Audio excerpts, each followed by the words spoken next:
another episode of Bet GPT. Today is the NFL Preview podcast. We're about, 5 or 6 days out from the season now. We have opening night Thursday, Chiefs against Lions. Slade, you got any bets for that? Are you just ready for the season? How we feeling? I haven't even looked at the line, but I know I'm riding with the Chiefs. So I think it's 6. Is it 6.5? I don't know why I have that number in my head. I think, yeah. Just take the Chiefs to cover. That's all that matters. Yeah. Okay, well, it is.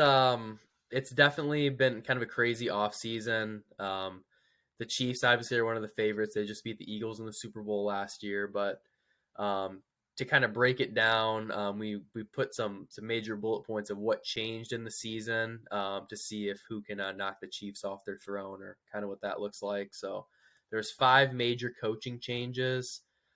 Slade, I'll start with you on our list here. Which one do you think is the most impactful in terms of they can actually put together a team that competes?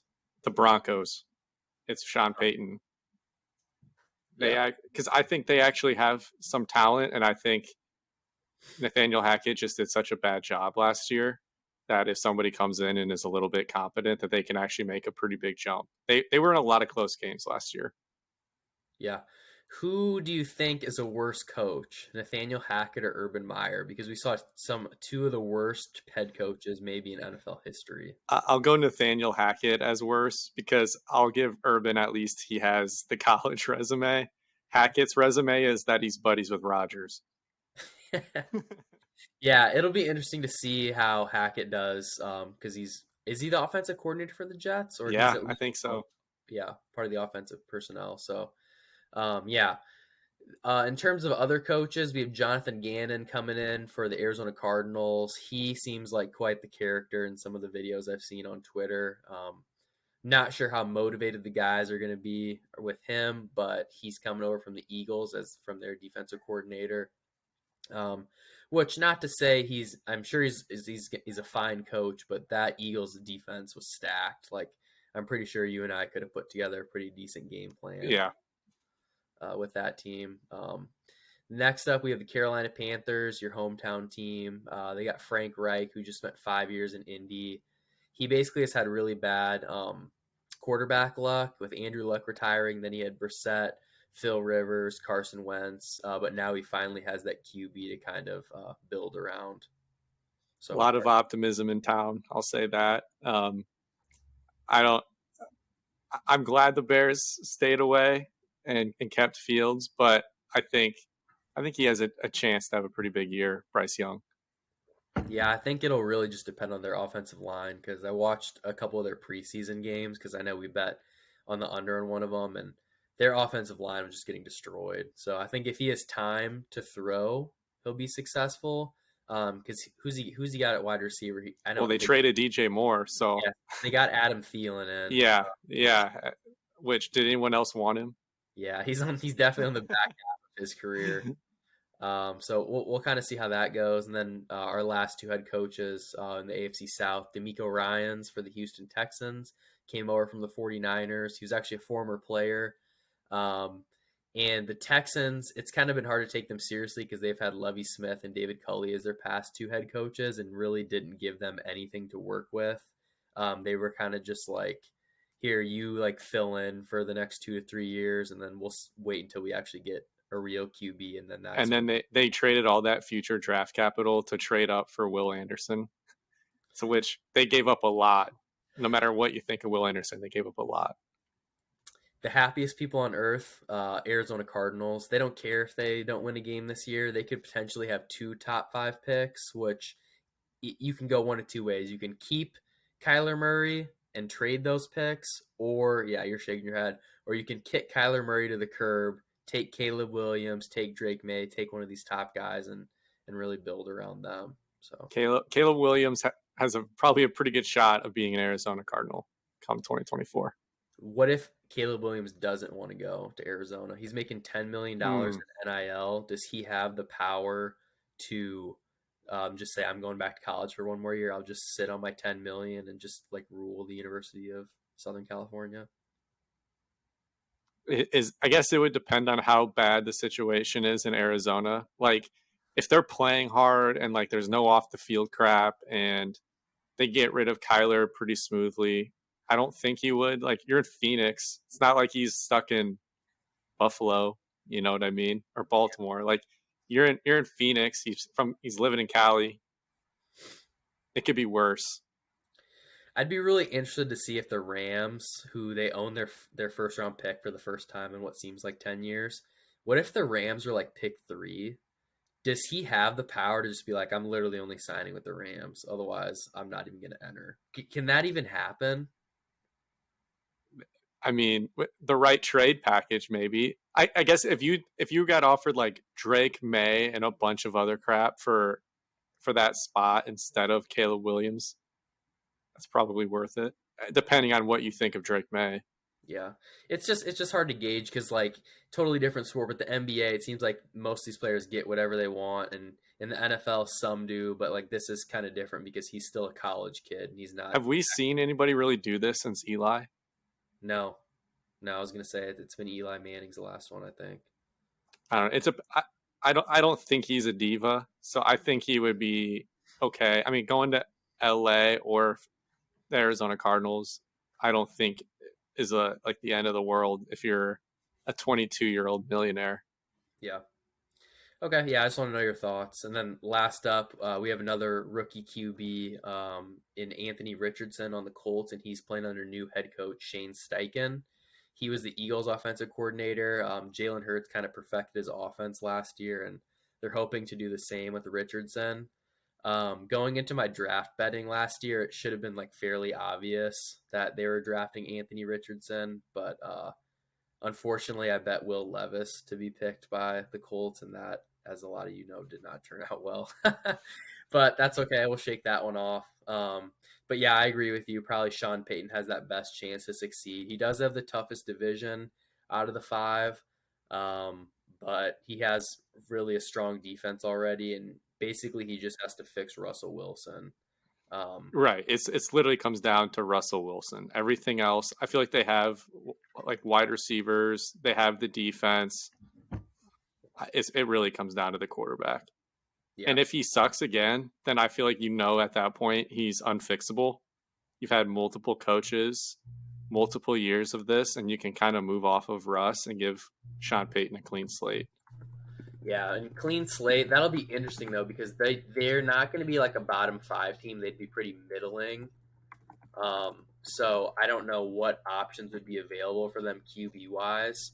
Like I know, just quickly pulling up the 2024 free agent QBs, Kirk Cousins at age 36, Tannehill at 36, Jacoby Brissett, Tyrod Taylor, Jameis, like basically the same guys as this past year. I don't know. You essentially have to just trade up and draft somebody, I guess. Yeah, you would have to commit to the tank way earlier than is probably quote unquote acceptable. Yeah, so a lot. We'll find out a lot about the Broncos probably early this year, but we can kind of just go straight into the division by division breakdown now, and let's just start in the AFC West. I know you're a huge Chiefs guy. Do you think that they're going to win the division? They're sitting there at minus 180, Chargers plus 300, Broncos plus 600, and the Raiders 17-1. Yeah, I already put money on the Chiefs. I did that like 2-3 weeks ago. The only other team I think that actually has a legit threat here is the Chargers. I wouldn't shame anybody if they were riding with the Chargers and Justin Herbert, but it's kind of like one of those things. It's like until I see someone knock them off. I mean, and this isn't just a Mahomes thing. This goes back through Alex Smith, pretty much the whole Andy Reid era. I think they've won the division like every single year. So until I see them actually get knocked off, I'm going to ride with them. I would much rather be wrong by believing in the Chiefs than doubting them. Yeah, that's fair. And I guess you said you weren't going to criticize anyone for doing this, so don't criticize me. I am taking the Chargers to win the division. I just think back to last year, and the Chiefs-Chargers games are always just like classics. They always have one game, it seems like on like Thursday Night Football, that just ends up being a great game or a primetime game, you know. But week 2, Justin Herbert fractures rib cartilage and kind of had to deal with that the whole year. obviously a lot of other things went wrong for them too. They had some really poor injury luck with other players, but I just think with a healthy Justin Herbert, with Kellen Moore coming in to the picture as their new OC, I think that's going to open up the offense. I was listening to a podcast today, and they talked about how the Chargers had the PFF ranked them the 28th best passing offense. So 28 out of 32 teams. You can't get much worse than that. And then his depth of target was the 26th best. So he was like throwing, just dinking and dunking down the field. And when you have one of the biggest arms in the NFL, whether you think he's good or not, you can't deny he has a huge arm. So let him air it out. I think Keenan Allen's going to be healthy all year. I think Mike Williams will have a good year. They just got Quentin Johnson in from TCU. I'm glad he's out of the cult and in LA. They cut Max Duggan. Yeah, Max Duggan did not make the cut. They kept the better TCU player. So yeah, I'm just high on the Chargers this year. I think they're going to get it done. But that also kind of has to do with, I think that division's going to beat up on each other, mainly Denver, Chargers and Chiefs. Maybe the Raiders could steal one just because it's interdivision rivalries. But I just think that I guess I'll go out and say it. I don't think any of these teams will be the 1 seed, which is not what we're used to. I've been a vocal not skeptic of Justin Herbert. I think I've just been more critical of the average person. I think when someone starts getting anointed before they've really done anything, I start to pump the brakes quicker than the average fan might. But I do expect a big year out of him this year. I do think injuries played a big part in why he struggled last year. So I do expect a big jump from Justin Herbert, and I would not be opposed from a fantasy perspective to ride with him either. And I like how you're riding with him this year, because last year it seemed like you and Emmanuel Acho were the two biggest Justin Herbert haters all over Twitter. So you know what it comes down to is I get every single year we have the same preseason dialogue. I feel like there's a lot of love for the Chargers to beat the Chiefs, and then there's a lot of what's Josh Allen hype, or like Josh Allen's better than Mahomes type stuff. And so I'm always just kind of like, I'm not going to believe it till I see it. And I feel like it's panned out for me like 3 years in a row. And that's why I'm critical of Josh Allen to an extent too, is everybody wants to find the next best thing. And they're kind of sick of Mahomes. There's like a Mahomes fatigue a little bit. And Mahomes is still the best quarterback. And, these other guys have moments, but they don't sustain it the way he does. Yeah, and I don't want to go through. I mean, we could debate QBs all day, but Mahomes, playing on one ankle, winning another Super Bowl, like that's enough to cement yourself as the best QB for the upcoming year, for sure. Yeah. All right, so Chiefs or Chargers to win the West. Betting wise, I don't think either. Right, you said you did bet the Chiefs. I did bet the Chiefs. I got them at minus 180, but I did have to go with a pretty big unit size just because of those odds. And I want to quickly point out one other thing too. FanDuel has this special. Have you seen the $50 Super Bowl special? I have not. If you bet $50 on someone to win the Super Bowl, I think you might have to opt into this promo, but you bet $50 and then you get $5 back for each win that team has in the regular season, up to 10 wins.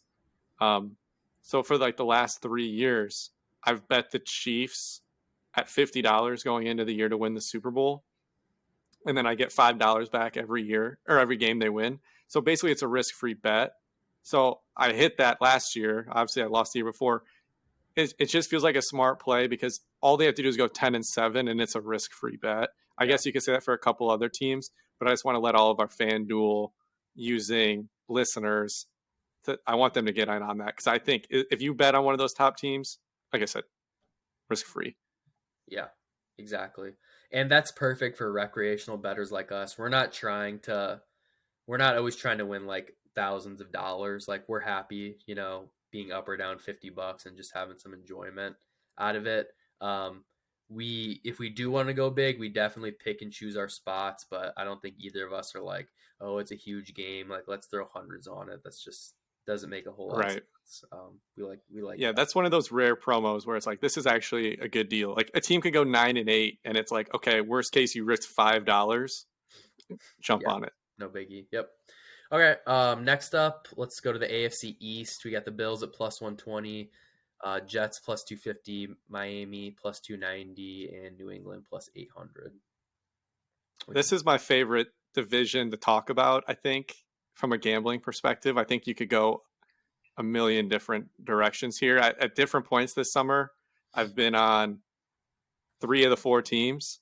I will say, as of today, at the time we're recording this, September 3rd, I am riding with the Dolphins Wow. to win the division at +290, and that is because I'm not gonna play with scared money. I'm gonna bet on Tua staying healthy.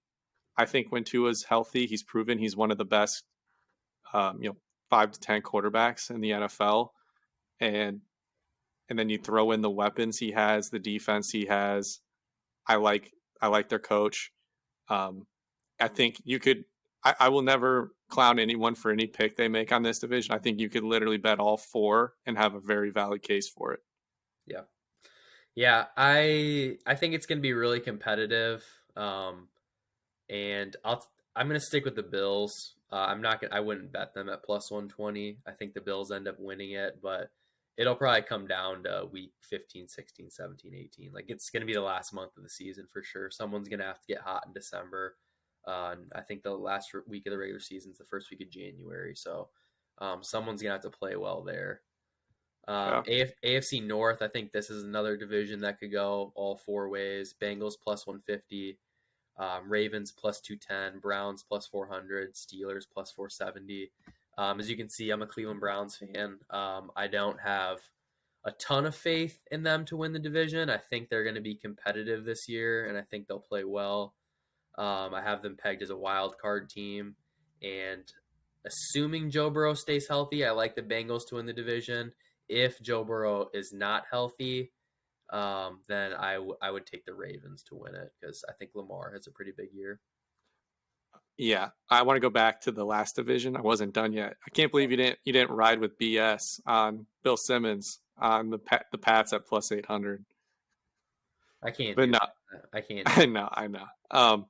But I agree with you on the Ravens. I know you said that's only what if Burrow's hurt, but I'm riding with the Ravens regardless at +210. I want to let our listeners know that is the team that I think I am riding with this NFL season. I'm not a fan. I have no affiliation with the Yeah, Ravens. yeah, you are. You're a huge Harbaugh man. You love the Harbaugh brothers. I love this Harbaugh brother, Okay. the better Harbaugh. I think I think the Ravens are the team that I am circling as my team that I am going to bet a lot on, whether it's for the division, for making the playoffs, for whatever some of the individuals. Lamar. Um, my reasoning being they had a top 10 defense last year after the Roquan Smith trade. Lamar Jackson is healthy. I don't know how many teams you can say in the NFL are going to have a top 10 defense and a top 10 offense. Um, they've struggled with their weapons the last few years. I think the running back position is finally healthy going into the season. You add Zay Flowers, a first round pick at wide receiver, and then you have Mark Andrews, who's a top 3 tight end. I think he's number 2 on the fantasy projections. So I'm riding with the Ravens. I think they got a little bit to prove, but that's another fun division. I have the Bengals making the playoffs as a wild card. Okay. Yeah, I didn't know you were so high on the Ravens. I can see it. As a Browns fan, I'm always afraid to play Lamar Jackson just because of his big playability.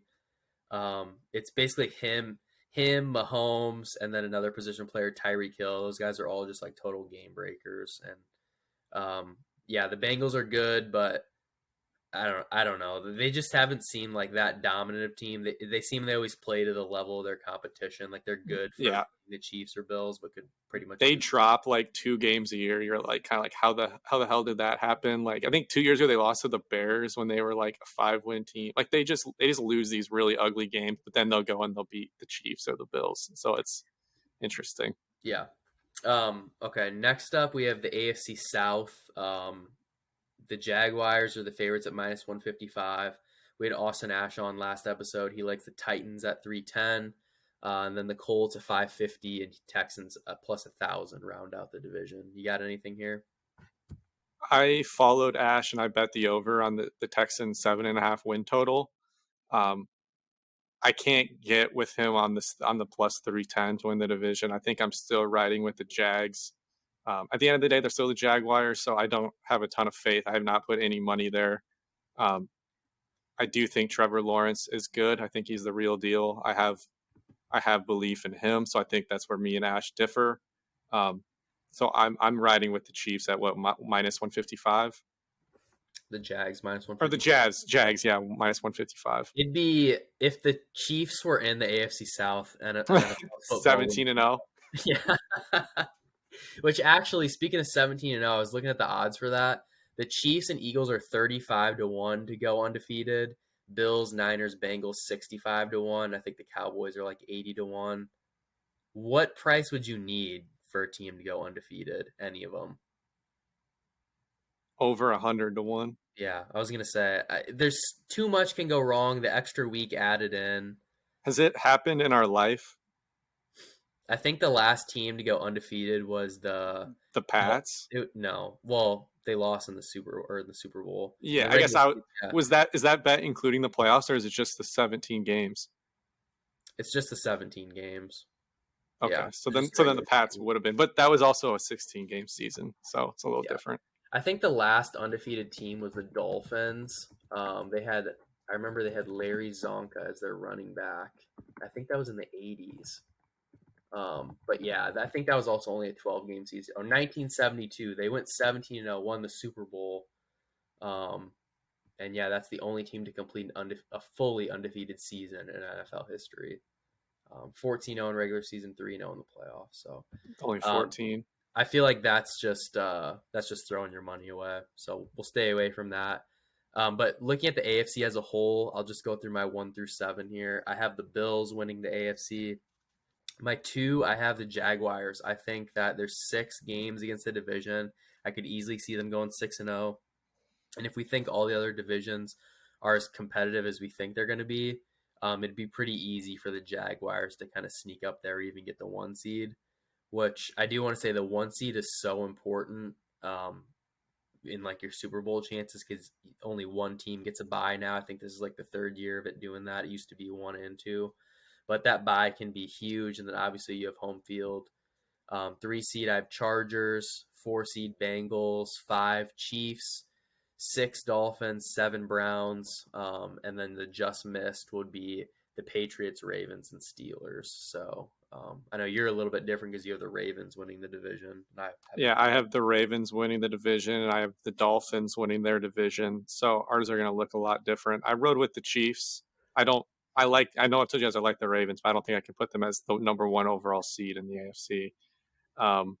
And the Dolphins, I think they're going to have some tough games that'll hurt their schedule. I mean, you've actually made me second guess this a little bit with the Chargers talk, but I don't know. I don't have any bets on seeding, so it's not something I really put a ton of thought into. Yeah. I just picked my division winners, and we'll kind of run with it from there. Yeah. All right. So yeah, you have Chiefs, Ravens, Dolphins, Jags in the division, and then my wild card teams are the Bengals, the Chargers, and the Bills, who all 3 are pretty good, but those are the teams that kind of have getting maybe upset for the division. And the Chargers I have as just a really good team. No love for the Browns. I think Deshaun Watson is going to look a lot better this year. I don't think how he looked at the end of last year was necessarily reflective of his talent. I think if you look at his entire career, unless like he just like is totally in his head since off the field stuff, if you look at his entire career, he's just a much better player than he showed.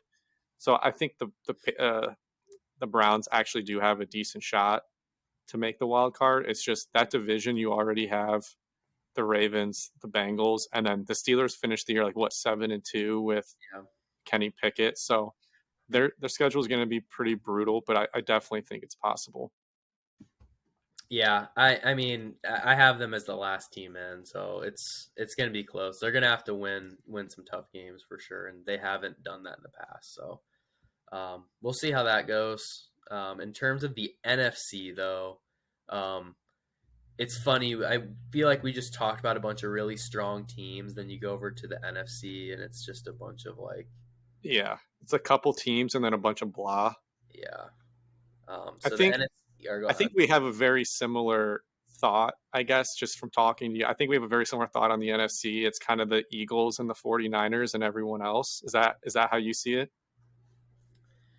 Yeah, I think so. In terms of making it to the Super Bowl, yes. A lot depends on Brock Purdy to see if he's actually a legitimate NFL QB. The Seahawks were plus 650 to win the division like 2 weeks ago, and they're down at plus 200, whereas the Niners are minus 165. And then probably the two worst teams in the NFC, Rams 10 to 1, Cardinals 27 to 1 to win the division. I do think the Niners end up winning, but the Seahawks could be a sneaky team. I just Yeah. don't have a lot of faith in Geno Smith at the end of the day. Yeah, I guess I just don't see a Super Bowl contender from the NFC South, and I don't see one from the NFC North. So that really just leaves the East and the West. So that already right there kind of eliminates it down to like 3 or 4 teams in my head when talking about like a Super Bowl representative. Yeah, I'm like the South, Saints plus 130, Falcons plus 210, Panthers plus 360, Buccaneers plus 750. I would probably lean the Saints just because they have the best quarterback with the most experience. Yeah. They have some good weapons. Like, I don't know how you can bet the Falcons and like have a lot of faith in Desmond Ritter when you don't even really know what he is. Yeah, I would say the Saints are the only team that's somewhat unknown because of Carr. The other two being the Panthers and the Falcons have that potential, but you would be banking on Bryce Young being really good as a rookie and the Falcons with Desmond Ritter and Bijan Robinson just kind of taking the next step, which isn't out of the realm of possibility. I'm just saying we haven't seen anything to date to have a strong opinion. I think if anybody is saying they feel really good about this or that, they're probably blowing smoke up your ass. Yeah, yeah. Next division, NFC North. Your Chicago Bears are plus 430, Packers plus 350, Vikings plus 260, Detroit Lions plus 185. I'd say the vast majority of people are on the Lions plus 145. They're kind of been the media's darling pick. Everybody likes them. I'm, however, taking the Packers at plus 350. I know you don't want to hear that. I just think that they have one of the better rosters in the division, and I think Jordan Love is actually going to be just decent. I don't think he's going to be bad, and I think just a decent amount of QB play is going to be enough to win this division. Yeah, I think the division being bad is the best selling point. I think sometimes my view of like, because I don't think the Packers are good. They're not winning a Super Bowl. They're not getting to the Super Bowl. Nothing like that. But I think sometimes I have to remind myself how bad this division is. I don't think the Packers really did anything this offseason to get better. I mean, they let Rodgers go and Lazard go, and I don't think they had any significant free agent signings. I think they had a good draft pick in Lucas Van Ness out of Iowa. But, I mean, I don't know if that's necessarily moving the needle in terms of the division. I don't know what to pick. I do have money on the Bears, but I'm a fan. I'm biased. I got it at plus 430, like you said. The Bears' offensive line has a lot of issues. They are missing their best offensive lineman for at least the first few weeks, and then one of their biggest signings of the offseason hasn't really practiced.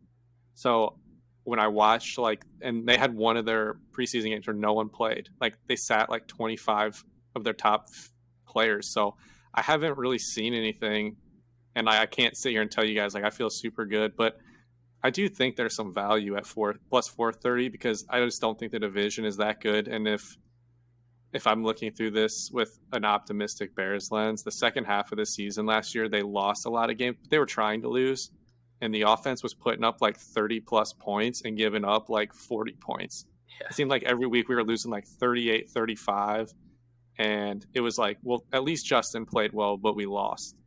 And I think they did make some defensive upgrades at linebacker with Tremaine Edmonds. TJ Edwards came over from the Eagles. Couple of their high draft picks went towards the defensive line. So I put money on the Bears, but again, I'm not confident in that. Yeah, it's hard.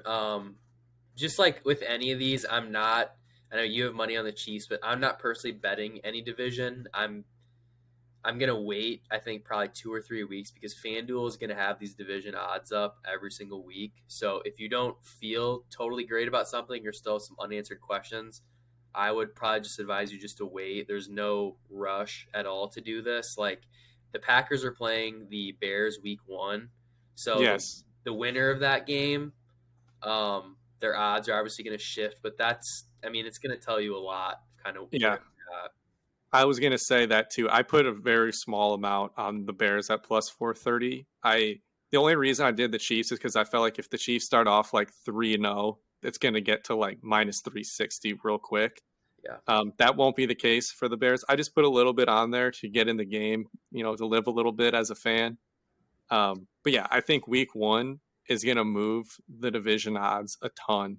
And I think you're going to learn a lot about both teams, not just the Bears, but also what Jordan Love looks like. The Bears defense isn't great, so he's probably going to look decent. yeah, But if I had to pick somebody and odds are out of the picture, I'm probably looking at the Lions. It seems really weird to bet the Lions as a favorite when they've sucked my entire life and they have Jared Goff. yeah. Jared Goff has one good season, and everyone just thinks he's going to repeat again. I actually think he's going to have another pretty good year, but there's just always going to be limitations with him.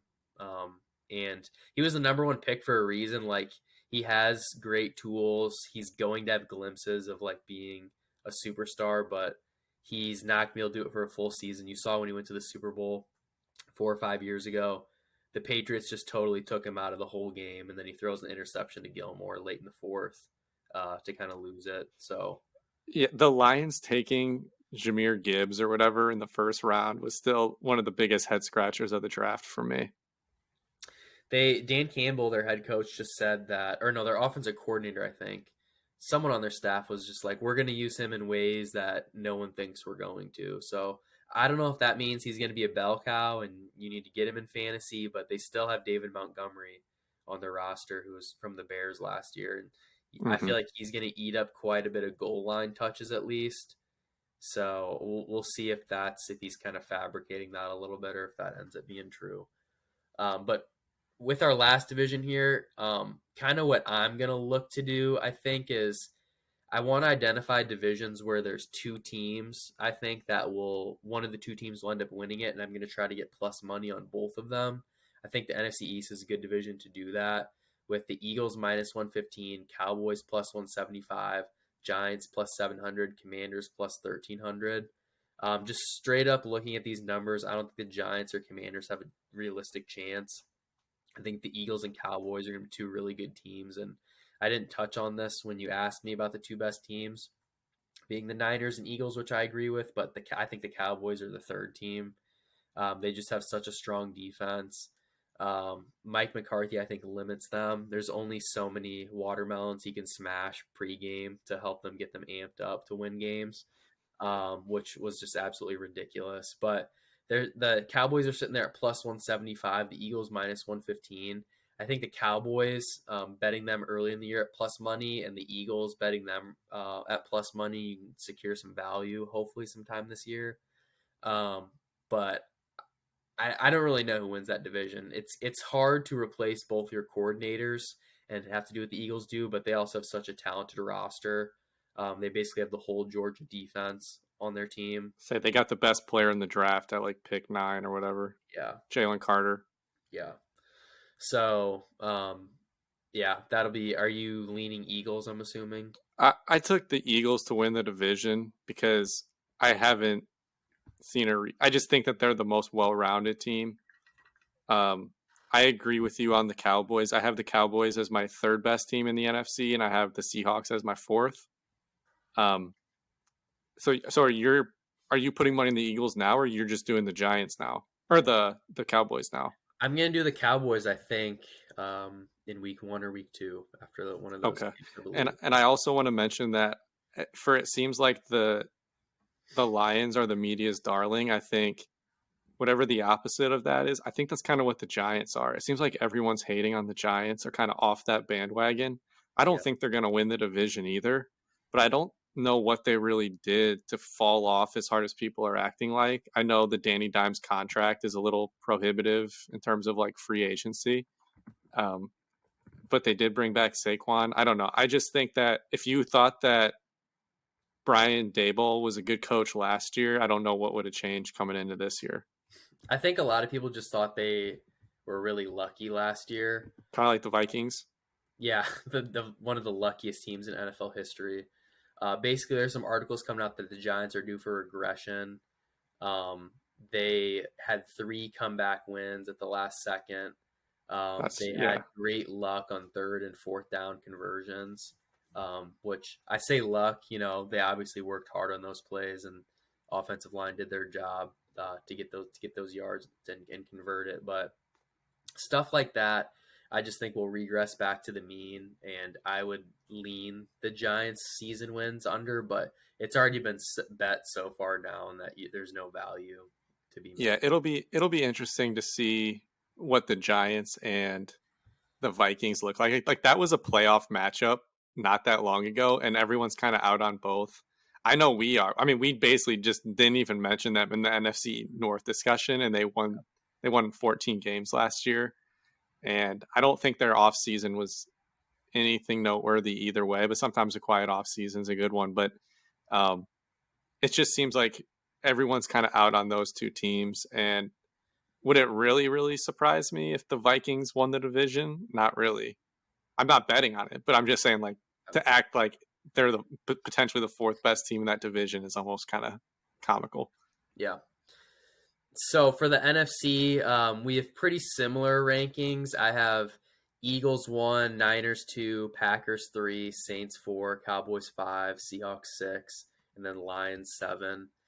Basically, I think you just have the NFC North flip flopped. Yeah, I have those flipped. God, yeah, I think otherwise we're pretty similar outside of that. Yeah, so for you, I guess the Lions would be 3, and then whoever the next best team, the NFC North, probably grabs that last spot, whether it's the Yeah, Vikings or Bears. you could talk me into all 4 for that second spot. Yeah. Okay. So let's get into our AFC and NFC picks to win the conference, and then if you have any Super Bowl picks, Okay. I'll let you go first. Defer to you. I think, man, I have. There's the potential that mine goes really sideways. If I rode my like, part of me is thinking like the Ravens and the Dolphins are my AFC champ, but I'm like, those are 2 of the most injury prone quarterbacks in the whole league. Yeah. I think Ash made a convincing case with the Bills, and so he kind of got me leaning that way, even as a wild card team. But I'm gonna run it back with the Chiefs, but I'll say I don't know if I have them winning the Super Bowl. I think the 49ers are gonna make the Super Bowl this year. It's not even because I think Brock Purdy is good. I don't even think it'd be crazy to see Sam Darnold get some actual meaningful reps. I just think that they're that talented. I don't know. I haven't bet on anything for the Super Bowl other than the Chiefs for that FanDuel promo. But I don't even know if I answered the question. I really don't know. All right. So you in the AFC, you said the Dolphins and the Ravens and the Chiefs. Those are my top 3 teams Okay. for the AFC Yeah. and the Okay. Bills. That's fair. I am going elsewhere. I'm taking the Chargers. I put a small bet on them to win at 22-1. They're at 21-1 right now. I think it's going to be them against the Eagles in the Super Bowl. So I'm thinking about betting the Eagles as well, or I might just bet like an exacta to have both those teams play each other. FanDuel has basically every single combination possible, which is pretty cool. So you can get some pretty big numbers. if you have some conviction. And it's kind of nice to be sitting on like an 80-1 ticket when you have two teams still left and they're like in their respective divisional round of the playoffs. So you can always look to hedge that as well. Yeah. Uh, So you have the winner as the Chargers. yeah, Chargers over Eagles. That's what I'm feeling right now. But I could Okay. see the Eagles beating the Chargers, but I feel pretty good about both those teams having a good chance to make the Super Bowl. Okay. I'm gonna lock in an official pick. I'm gonna go with the Chiefs to win it again. And I'm gonna have them beating the 49ers. That's my official pick. Is that a Next, rematch? it's a rematch from Yeah. 2019. 2019. That Okay. game potentially saved the world from COVID-19. If you didn't know, Patrick Mahomes. If the Super Bowl parade was in for the 49ers, supposedly that could have made the pandemic a lot worse. I remember. Oh, San Francisco, I bet. Yeah, so shout out Patty Mahomes for that one. Yeah, so we'll keep tabs on that. It's just so hard at the beginning of the year, and there's so many injuries that can pop up. The trade deadline, I think that Cooper Kupp and Aaron Donald are going to become available. Those are two huge playmakers. We got Chris Jones for the Chiefs. All of these Cleveland Browns players have been tweeting at him today, so I'd love to scoop him up and take him away from the Yeah, Chiefs. I would love him too. That's another thing too, is if the Chiefs lose him, their defense. Did you see that stat? The Chiefs defense with him off the field, like the difference between him on and off the field, the like yards per carry they allow or something goes to like 28th in the league. Like they are a drastically different team without him. So like that would probably change my mind a little bit, especially depending on where he goes if it's to another contender. He doesn't necessarily get a lot of sacks. It's just so much pressure. He clogs up the middle, stops the run game, like you said. So he's just a I just hate every team in the NFC when I look at them. Like you're probably right that it's the Eagles. I just don't really care for the Eagles. It's just when you look at them, it's like none of these. Like, am I really going to pick the Cowboys? Am I really going to pick Geno Smith? I know it's Like, a lot people of are going to clown me for saying the 49ers, but like, look around at my options. it's a lot of teams where you can see them having a pretty good regular season, but yeah, I can't back the Cowboys or Seahawks in the playoffs. I can't do No. that. And it's Vikings. like, can CMC stay healthy for a year? Is Brock Purdy the real deal? What if Sam Darnold has to play? I'm really just riding with the team that I know has a legit defense, legit weapons, and a head coach that has had playoff success. Yeah, yeah. So kind of going off what you just said, the NFC kind of being a little bit weaker. I do have some to make and miss playoff bets. And because the NFC is so weak, I'm betting on the Seahawks to make the playoffs minus 150. I think they're only going to have to win 10 games. I think they can do that. And I will not be betting on them to do anything in the playoffs. I just think they're going to sneak in. They could even win the division. Like I said, their odds move from like 650 to 2-1. And then I also have, staying in the NFC, I have the Falcons to miss the playoffs, minus 125. I'm not a Desmond Ritter believer. I hope he proves me wrong. I have nothing against him, but I need to see it to believe it. And then one team that we didn't talk about much on this episode, but we have in the past, I'm sure you're with me on this, Jets to miss the playoffs, plus 105. I think they're all hype. Division's way too tough. I don't see it in year one. It's the offensive line. That's all it is for me. If I knew that they had the Eagles' offensive line, I'd be singing a totally different tune. Yeah. They can't block. You have a 40-year-old quarterback. Your best running back is coming off a torn ACL. You know, you gotta be able to block. Yep. Do you have any playoff bets, or do you want to shift over to the awards market and break those down?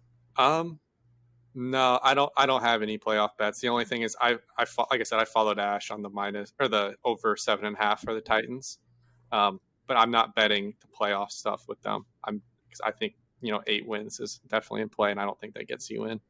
Yeah. Okay, fair enough. For the awards market, we can just rapid fire through this. These odds are up all year as well. We've broken down the MLB market the past month, and the line movement has been crazy. So don't feel like you missed out on a number.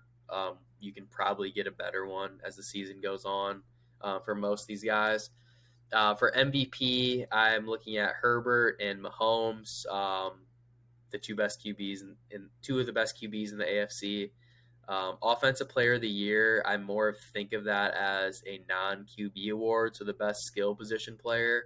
I think Tyreek Hill is going to be a great wide receiver this year, as well as Amon-Ra St. Brown for the Lions. I think those guys are going to put up huge numbers, so I will have some bets, some prop bets on those guys I'll get to in a second. Defensive Player of the Year, Micah Parsons plus 450. That's pretty chalky, but I think he deserved to win last year, and Bosa took it away from him. Comeback Player of the Year, I'm currently holding a Sam Darnold 50-1. So you think that there's a chance Purdy isn't going the whole year too? I did this 2 months ago, and I didn't think Purdy was going to be ready. So, okay, yeah, that's fair. we'll see though. I mean, he could get hurt again, but I don't know. I think whatever quarterback is in there, other than Trey Lance, obviously now that he's gone, I think all those guys would play pretty much the same in that offense. Shanahan kind of gives them a good game plan, and they just have to go out and not throw interceptions. But DeMar Hamlin is the favorite. He probably just needs to make one play this year. I don't know. He made the 53-man roster, which is good. I'm not sure how that would look. I'm not confident he's even on the roster the full 17 weeks. Does he have to be though? What if he just plays 2 games? I mean, that's true. I don't know. It's going to be an emotional vote type situation. But yeah, it's hard to bet on something that's this is all based off of, a human subjective thing, because I don't think in terms of play on the field, it's not obviously going to be warranted. Yeah. I don't have any Coach of the Year bets, but one person I wanted to look at was Mike Tomlin. If you're high on the Steelers, which I think they'll just be around a 500 team. If you think that they're going to win 11, 12 games, I think he's definitely going to win Coach of the Year. I don't know. The Coach of the Year is so hard because it's just what's one team that was not great the year before, kind of on the cusp and turned elite. I see you have Mike Vrabel listed at 30-1 because I was gonna say that's mainly for Ash. If you're a believer in what Ash was preaching last episode, then Vrabel at plus 3,000 feels like another way to kind of follow that play. Yeah. Go ahead. I was just gonna say, with the MVP stuff, I've read something that if you've bet Mahomes to win the MVP every single year, you would be up a ton of money, or it's either that or the Super Bowl. So it's it is chalky a little bit, but it's profitable, and it's we've seen what's happened. So I would put a little bit there. I also just being consistent with my Ravens play. So you kind of were consistent with your teams. You had the Chargers making a run. I have the Ravens kind of making a run. So I have Lamar at plus 1,600 or 16-1. Yeah. For MVP. He's 22-1 for the Offensive Player of the Year, but like you said, that's usually not a quarterback who wins it. So I would stay away from those awards. For the Comeback Player of the Year, I had a couple names that stood out to me. I haven't played either one, but it's Michael Thomas. If you believe that the Saints are going to have a big year, I'm sure he's going to get some numbers. And then Russell Wilson, if you believe in Sean Payton and the stuff he's doing. But I feel like they'd have to win the division, and that's plus 2,500. I would stay away from that one, but there really isn't a ton of great options that I saw on that list. I do think the Hamlin factor is kind of weighing on some of these numbers a little bit, some of these odds a little bit. Yeah, I think that these markets are kind of another way to bet divisions. So instead of betting the Broncos to win the division at I don't know, what were the Broncos? The Broncos were 6-1. You might as well bet Russ Comeback Player of the Year 25-1, or better yet, Sean Payton to win Coach of the Year. You're going to get better than 6-1 odds, and if they do win the division, he's probably going to win. Not necessarily Russell Wilson, but Sean Payton would. So there's definitely some correlation. There. Sean Payton is second best odds for Coach of the Year at 14-1. That's the only reason I didn't really mention him. But I think whoever wins the NFC North, I think that coach could end up having a case. The media already loves Dan Campbell. If Dan Campbell if the Lions live up to some people's hype, or like if the Bears or the Packers win the division, I think you'd see a lot of people like giving Eberflus or LaFleur their flowers for that. Anytime a team kind of beats expectations, that's when you get that Coach of the Year award. I mean, Matt Nagy wasn't the best coach, but he took a team from like a predicted like 5 wins, and he took them to like 12. So people were like, "Oh, we got to bet him." He got fired 18 months later. But um, needless to say, I have not placed any bets on the Coach of the Year. I think that one's I would probably wait a little bit. Um, the Offensive Rookie of the Year, I'm going with Bijan at plus 300. He's the favorite, but if I've learned anything about these Rookie of the Year stuff, like look at baseball, the two favorites coming into the season are both going to win. Bijan kind of has a similar profile to me as Saquon when it came to like him in this award, and he won the Rookie of the Year. So I'm riding with Bijan at plus 300, and then Defensive Rookie of the Year. I think with defense, a lot of times people want to look at numbers, and like Jalen Carter at plus 550 as a defensive tackle, he could be amazing and just not put up stats. So I'm kind of staying away from him. I think Porter at plus 3,000, I think is decent value. He's going to come in. He's got the NFL pedigree from his father. Like he's not going to be scared of the moment. But and if you're an Iowa fan, maybe sprinkle a little bit on Jack Campbell at plus 2,000. Lucas Van Ness is also plus 2,000. Actually, I think Campbell's down to like plus 1,800 or something like that now. He's had a really good camp. Dan Campbell, their coach, is saying that Jack Campbell had a really good camp and is ready to go. He's gonna, if there's anything about Jack Campbell, it's that he's gonna get a ton of tackles. So sometimes having those counting numbers, I think, can help a little bit. So in terms of how I feel about Jack Campbell, I think that he is just a guy who's going to play a ton of snaps. I think he'll be super consistent in that regard. So having him in 18-1 isn't a terrible bet. Just me personally, all these awards, I'm kind of just like looking at guys that I'm thinking about betting. I haven't placed any of these yet, just because I just think it's so early, and I think I'm just going to stick with Tyreek Hill 20-1 and Amon-Ra St. Brown at 30-1 Offensive Player of the Year. I'll put those in and kind of just work from there. And then, Jake, it's just one other thing I want to point out. I like Bijan 3-1. I just feel like that's a little short. So I'm looking at Anthony Richardson 8-1 and Jordan Addison 16-1. Yeah, I didn't bet the Bijan 3-1. I think that's just if I had to pick something, that's what I'd do.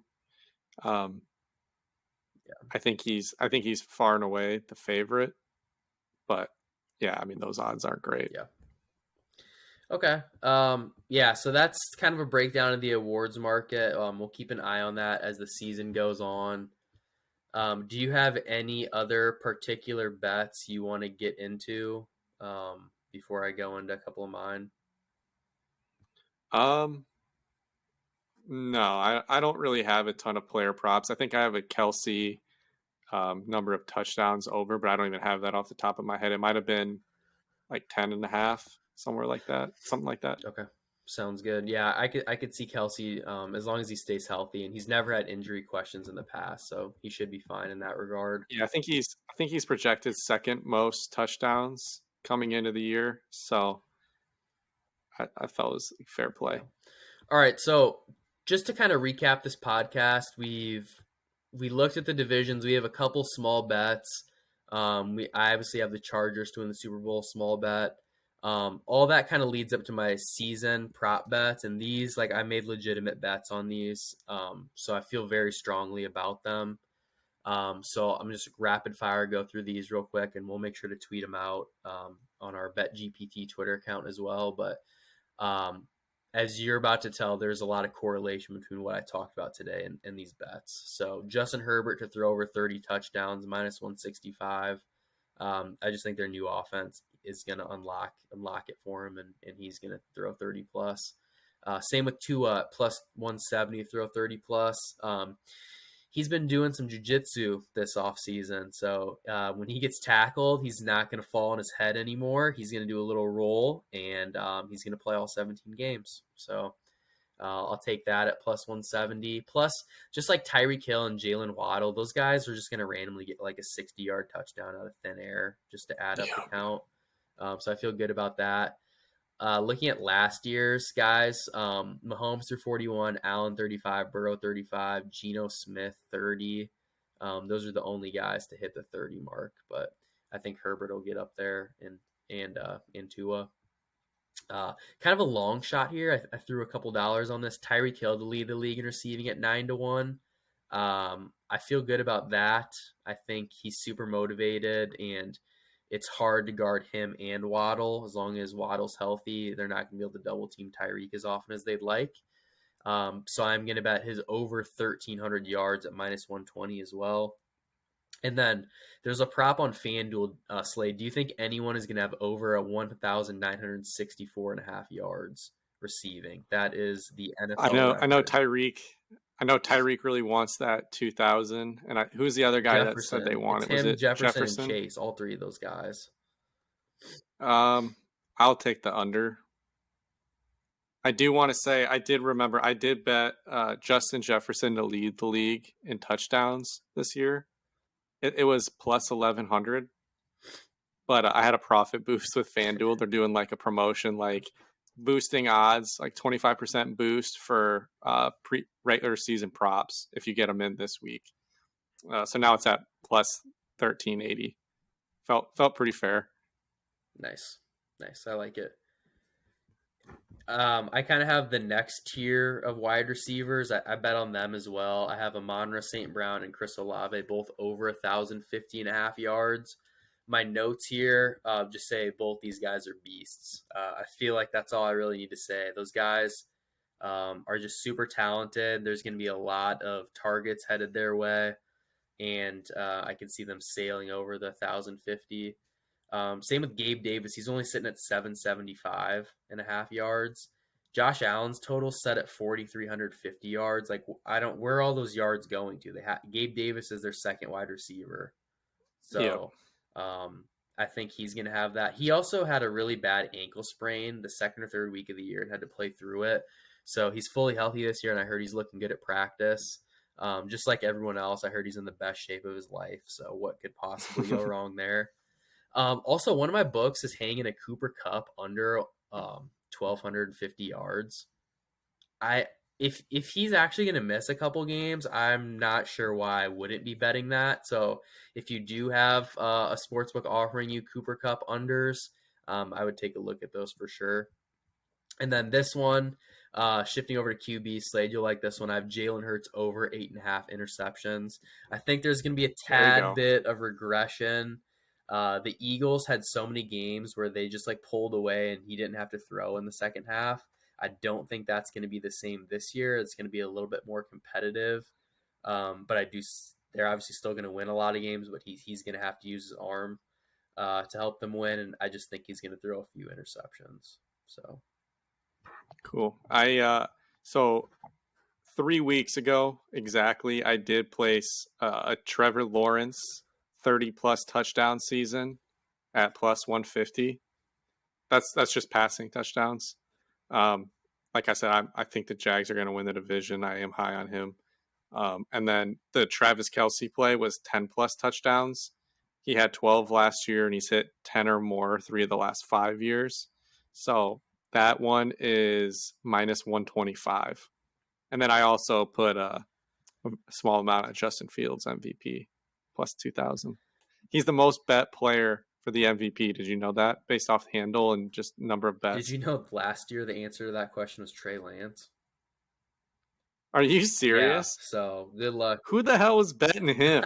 I did, actually. I put $20 on Trey Lance to win the 2022 MVP. So also drafted on all my fantasy teams. So speaking of fantasy, we want to get into a little bit of, we're going to do a little fantasy segment here. We're about an hour in. So we're going to clip this and we'll talk fantasy here in our next segment.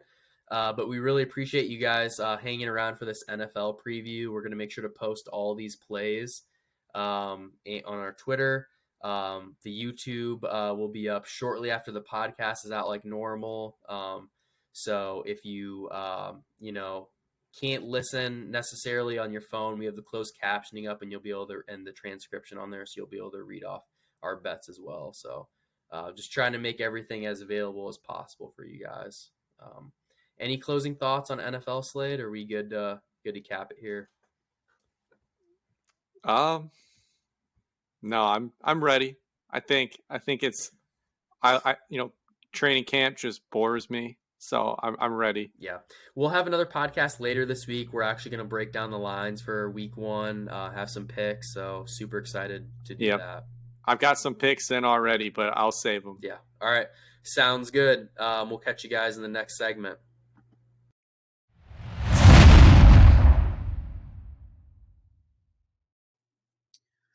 Okay, we have our fantasy football segment coming up. We're going to dedicate a whole episode to this, but we decided against it. We just have way too much strategy that we don't want to give out for free, especially in future drafts as well.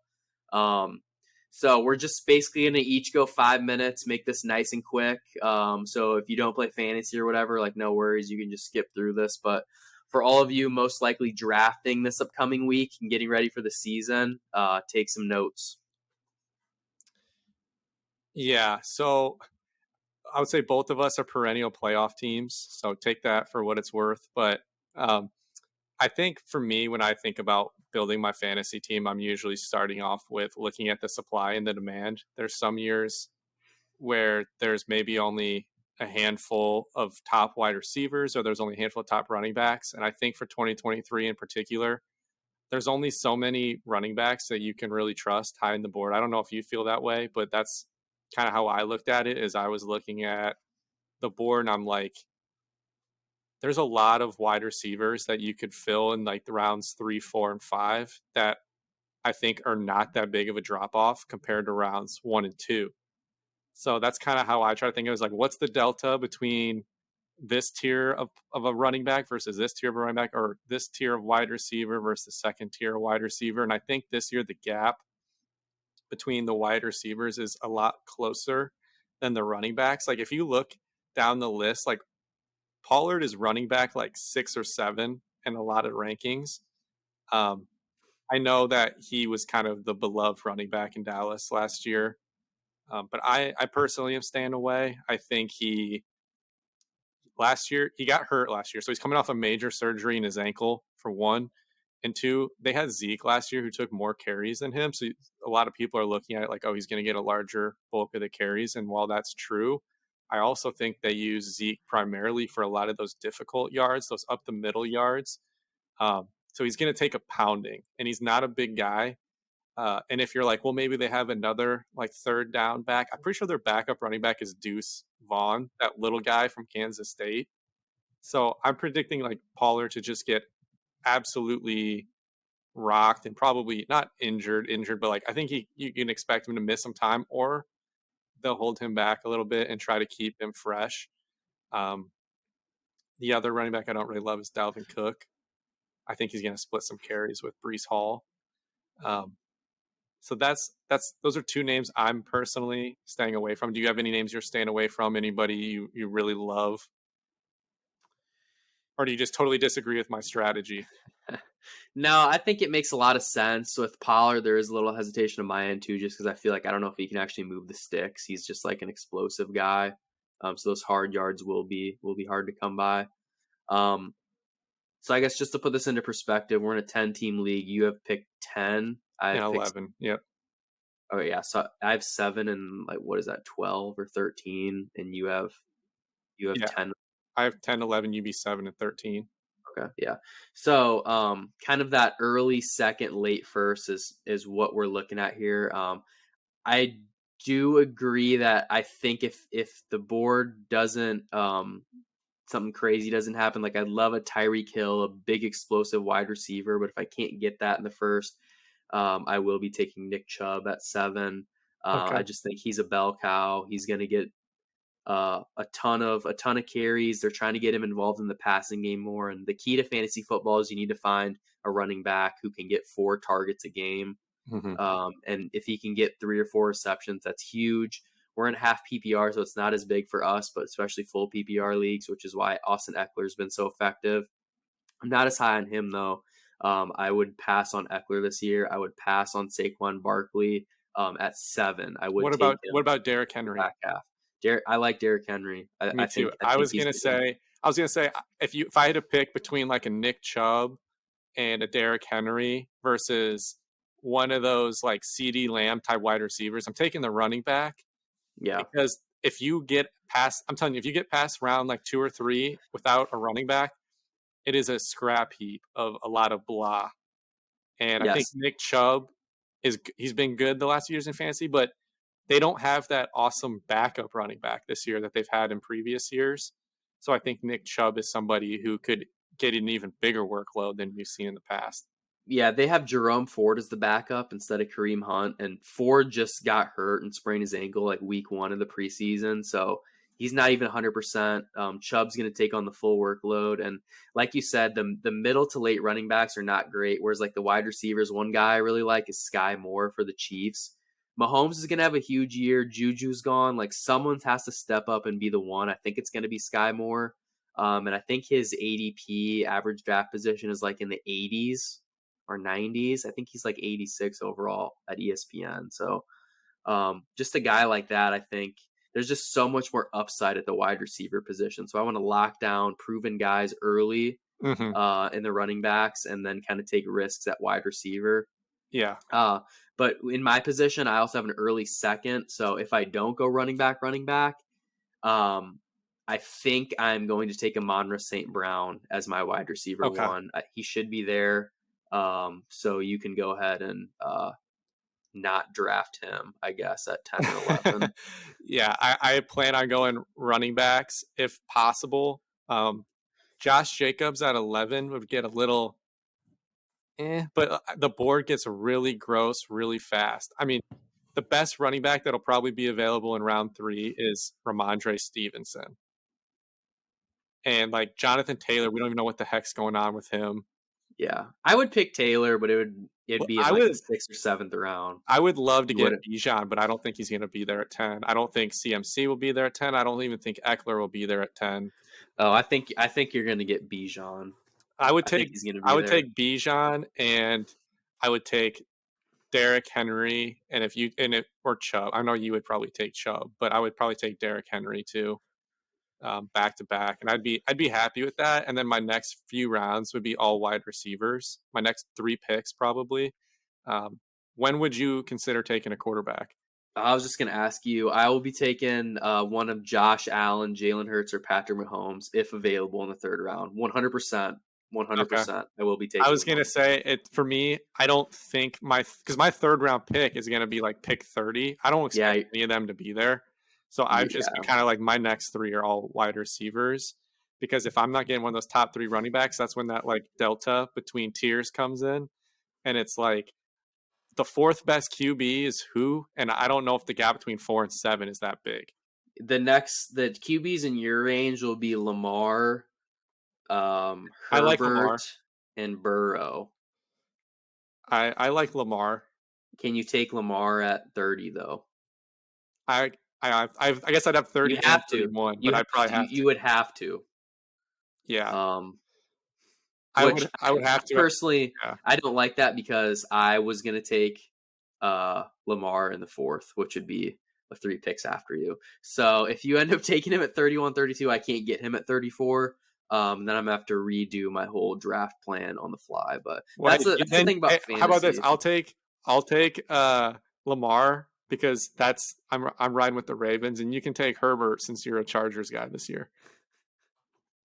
I could do that, I suppose. I just feel like that's so early. I don't know, because I'm also a proponent of waiting on the QB if I don't like what I find. And this is kind of gross, but I might just stack Tua. Like if I get Tyreek Hill in the 1st, I think I'm definitely taking Tua. If nothing goes my way, I might just end up with Daniel Jones, who was QB9 last year, which is really gross, but he's QB9. So just get QB9 again, and I should still have some pretty good weapons with me. Yeah, I was gonna say if I'm getting Tua, like if I were you and I'm getting Tua, I probably need to draft a decent backup on the chance that he does get another concussion and is basically done for the year. Um, I'm somebody who kind of gets clowned for taking a defense slightly higher, but I do think they matter, and I think they get kind of underrated. But you have to be, if you're taking one early, you've got to be getting, an Eagles or a 49ers type defense. Um, I kind of just see the draft as asset allocation. Like if I'm taking a really good defense versus a backup running back, and my defense is going to be out there like 11 weeks of the year, that could be a huge difference versus a backup running back who's like in my lineup 3 times. Yeah.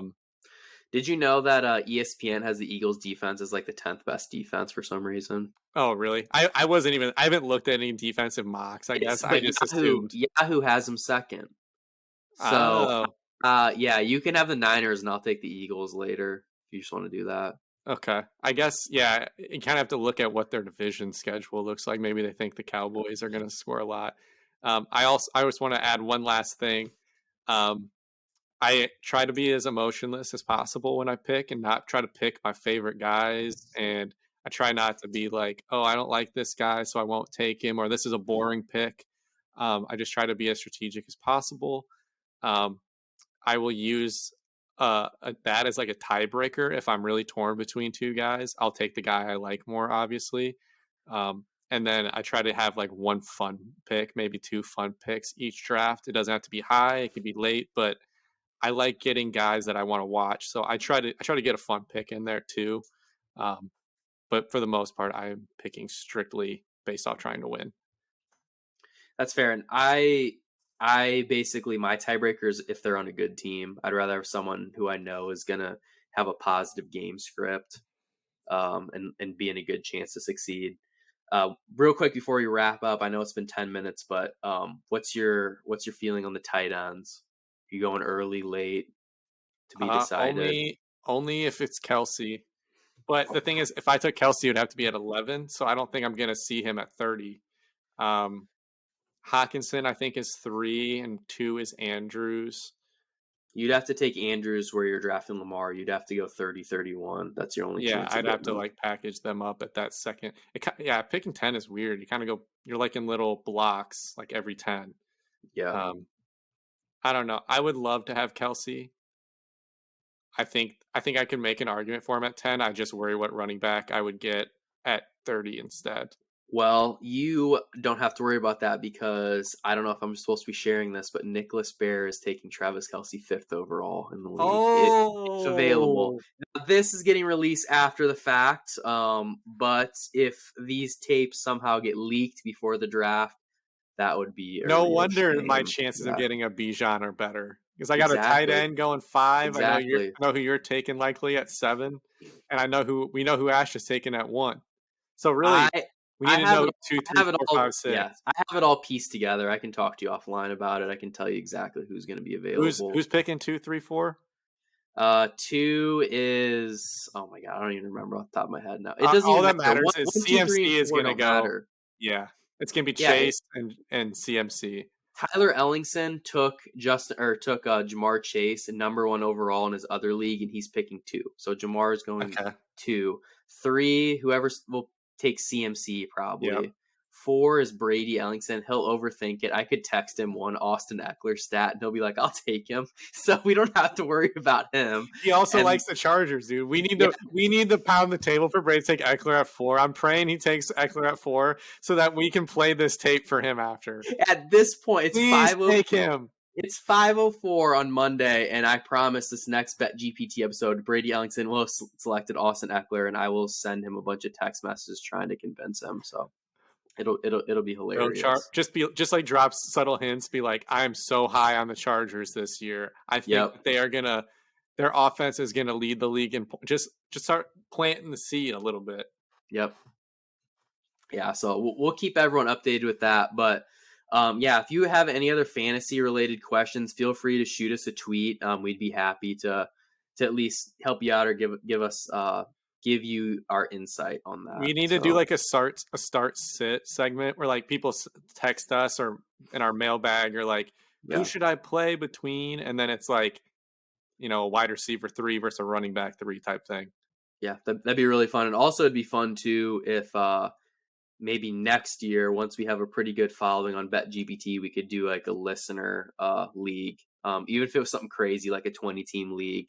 I think that'd be pretty fun to get everyone involved with the pod and fantasy. So but yeah, we really appreciate everyone listening.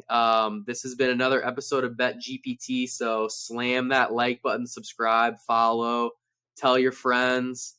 Hopefully we'll get some merch out to everybody soon. We're talking to some t-shirt companies, getting that going. But yeah, we're just super pumped for football season. We want to thank everyone for the support, and we'll catch you guys next time.